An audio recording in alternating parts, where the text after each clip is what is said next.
নবীজি মুহাম্মদ রাসূলুল্লাহ সাল্লাল্লাহু আলাইহি সাল্লাম বলেন যে মাম বানা লিল্লাহি মাসজিদান বানাল্লাহু ফিল জান্নাহ, যে ব্যক্তি আল্লাহর জন্য মসজিদ বানায় অনুরূপ একটা ঘর আল্লাহ তার জন্য বানায় জান্নাতে। জোরে কোন সুবহানাল্লাহ। আমরা এখানে যারা আসছি আমরা কি চাই না যে আল্লাহ নিজ হাতে আমার জন্য জান্নাতে একটা ঘর বানাক? চান কে কে? কে কে? লিল্লাহে তাকবীর, লিল্লাহে তাকবীর, লিল্লাহে তাকবীর। আল্লাহু আকবার, আল্লাহু আকবার, লা ইলাহা ইল্লাল্লাহু, আল্লাহু আকবার, আল্লাহু আকবার ওয়া লিল্লাহিল হামদ। নবীজি বলেন তোমাদের সম্পদ মাত্র তিনটা, আমাদের সম্পদ কয়টা? আপনি যা খাইছেন শেষ করছেন খেয়ে, ওইটা আপনার সম্পদ। আপনি যে পোশাক পরে পুরাতন করছেন ওইটা আপনার সম্পদ। আর নিজ হাতে মরার আগে যা দিয়ে গেছেন ওইটা আপনার সম্পদ। আর বাকি সব মানুষজনের জন্য রেখে যেতে হবে। কথা বলেন, আমার দিকে তাকান, মনোযোগ দেন। সম্পদ আমাদের কয়টা? নিজ হাতে যা দিয়ে গেছেন ওইটা আপনার। আপনি যা পরে পুরাতন করছেন পোশাক ওইটা আপনার। আর আপনি যা খাইছেন ওইটা আপনার সম্পদ।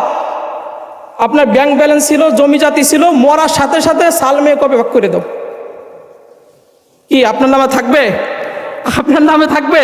আমার বাপের সম্পত্তি আমরা ওয়ারিশ হয়েছি, আমার বাপের নামে এখন নাই, আমাদের নামে চলে আসছে। আমার বাপ নিজ হাতে যা রেখে দিয়ে গেছে আল্লাহ রাস্তায় ওইটাই নাকি? আপনি নিজ হাতে এই যে আল্লাহর ঘরগুলা, মসজিদ ঘরগুলো, আপনি চিন্তা করেন যে আমি নিজ হাতে কষ্ট করে দোতলা বাড়ি বানিয়েছি, তিনতলা বাড়ি বানিয়েছি, এইটা মরার পরে আমার ওই সন্তান স্ত্রী সবাই বলবে তাড়াতাড়ি কবরে পাঠাও, পাকা করে রাখা যাবে না, মাটির মধ্যে পাঠাই দাও। কিন্তু আল্লাহ রাব্বুল আলামিন বলেন বান্দারে নিজ হাতে আমার জন্য একটা মসজিদ বানিয়ে আয়, দুনিয়ার তিনতলা সারি আসছি জান্নাতে তোর জন্য আমি রব্বুল আলামিন যেরকম মসজিদ বানিয়ে আসছি ওর থেকে ভালো একটা ঘর তোর জন্য আমি বরাদ্দ করে দিলাম। দুনিয়ার তিনতলা সারি আসবি, আসার সাথে সাথে কবরে ঢোকার সাথে সাথে জান্নাতে ঘর পাবি। আমরা এরকম চাই না ইনশাআল্লাহ? ইনশাআল্লাহ। তাহলে এই মসজিদ আপনারা বানিয়েছেন, দোতলার কাজ হচ্ছে না? নিজ হাতে আপনারা আপনাদের অর্থ সম্পদ যার যে সামর্থ্য আছে যে অনুপাত আপনারা পারেন, চাকরি করেন আর না করেন, যে যেভাবে পারেন, আমরা চাবো এই শাওয়াল মাসের মধ্যে ইনশাআল্লাহ আমাদের এই দোতলা ছাদ কমপ্লিট হয়ে যাবে। আমরা কারোর ধর্ণা ধরবো না যে অমুক 20,000 50,000 অমুক চেয়ারম্যান মেম্বার অমুক দিবে, ওই চিন্তা আমাদের না। আমরা এলাকাবাসী যারা আছি যার যার জায়গা থেকে আমি আমার সামর্থ্য অনুযায়ী মসজিদের দোতলা কাজের জন্য দিয়ে যাব। আমি কবরে চলে যাব, যাওয়ার সাথে সাথে অনুরূপ একটা ঘর আমি কবরে যে পাবো, জান্নাতে আমি যে পাবো। এই নেক মাকসাদের উদ্দেশ্য করে আপনারা প্রত্যেকেই এই ঈদের মাঠে আপনারা যারা আসছেন প্রত্যেকের কাছে আমার আহ্বান হচ্ছে, যেহেতু আমরা আপনারা এখানে জানেন এটা অহংকার না, আমাদের এইখানে জুমার দিনে এই রোদের মধ্যে অর্ধেক মানুষ ভরে যায়, দেখছেন তো আপনারা। এই জুমার সময় অনেক লোক ভরে যায় না? আমার ওই পাশ থেকে মুসল্লিরা আসে, ওই মসজিদ থেকে, ওই বাজার মসজিদের মুসল্লিরা আসে, বিভিন্ন এলাকার ওই ভাটার ওই কোণা থেকে আসে। আমাদের মসজিদে কিন্তু এটা সংকট, এটা আল্লাহর কাছে শুকরিয়া। অনেক মসজিদে তো মুসল্লিয়া পায় না, কিন্তু আমরা এটা পাচ্ছি, এটা আল্লাহর কাছে কি শুকরিয়া। আমরা শুকরিয়া আদায় করি আলহামদুলিল্লাহ। এখন এই জায়গাটা দেখেন অনেক সময় অপবিত্র থাকে জায়গাটা, আর রোদের সময় অনেকে দাঁড়াতে চায় না, এই জন্য আমাদের এই জায়গাটা সংকট হচ্ছে। এই জন্য আমাদের দোতলাটা অতি জরুরি জায়গাটা। এই জন্য আমরা সবাই যার যার সামর্থ্য অনুযায়ী ইনশাআল্লাহ আমরা এই আল্লাহর ঘর, এই জান্নাতে পাওয়ার ঘর আমরা যেন সবাই করতে পারি, তাই না? এখানে যত মানুষ সিজদা দেবে, আপনি এই এলাকায় থাকেন বা না থাকেন, কবরে যান, যতটা সিজদা হবে সিজদার একটা সব আপনার কবরে চলে যাবে। আপনি একটা ইট দিয়েছেন, কিয়ামত পর্যন্ত এটা সদকা জারিয়ামূলক।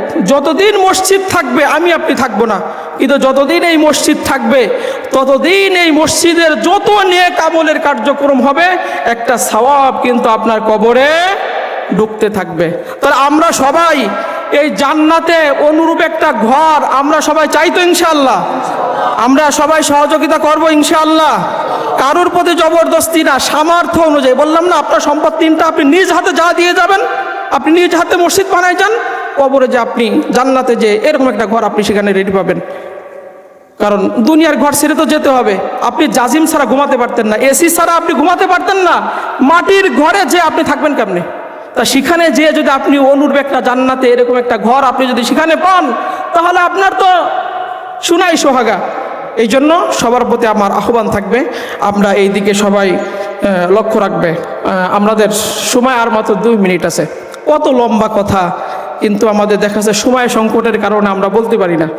এই জন্য সম্মানিত ভাইরা, আমরা আরও একবার তাকবীর দিই, আল্লাহর নামের তাকবীর। আজকে আছে তাকবীর দেওয়ার দিন। কুরআন বলতেছে ওয়ালি তুকাব্বিরুল্লাহ আলা মা হাদাকুম ওয়া লাআল্লাকুম তাশকুরুন।